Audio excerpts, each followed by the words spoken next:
want to share something that I've been playing with this year with my transplants, meaning plants that I've taken from the pot and put them in the ground like these, and repots, plants that are in one pot and either up potting it into a bigger pot or repotting it back in the same pot. This comes from some horticulture research that just says that roots love to grow down to nutrients. And so this is what I've been doing. Here's an example. I've dug a hole. I didn't, my son did. And I've dug it a little deeper than I normally would. I'm going to put a Plumeria right here. This is actually what I call my seedling alley. These are all seedlings. And then what I'm going to do is I'm going to put some goodies down in the bottom here. And what are those goodies? This is called Milorganite. It's an organic, slow release nitrogen. A lot of people use it for grasses, but I've been using it on plumerias, and they seem to really like that slow release nitrogen. This is a mix. It's either Pro Mix or Sunshine, and it has mycorrhizae and peat and a lot of really good, it's really highly nutritious and very expensive. So I don't mix it in my soils. I do this with it, and it's very effective.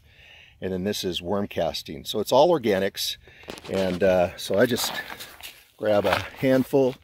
I'm going to throw it in the bottom. Not a ton, just some. I'll put a couple handfuls of this in there. And same thing with the worm castings. Worm poop, yummy.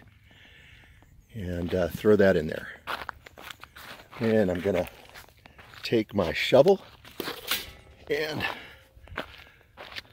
throw some regular dirt in there, and put that up, and then get my plant. There's my plant. It's all ready to go. And then I will put dirt in there to fill it up, and I'll be back in a second. Okay, we're back. I've planted it, put some dirt around it, and now I've got a bunch of mulch. I'm going to throw that around it to help keep the moisture around the plant, and it's going to be happy. I'm going to give it a really good soak.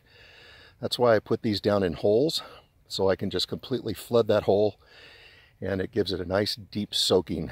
And again, that'll get that fertilizer down at the bottom going. The roots will see it's there, or feel it's there, or smell it's there. I don't know, one of those. And they'll go crazy and go after them. So the usual symptoms from transplant shock I have not seen in one plant, all the way from 1 gallons to bigger plants like this. Leaves have stayed gorgeous. Inflows have continued to develop. Blooms are going. So I've been really happy with this and feel like this is a great way to help your plants be happy when you move them. Aloha.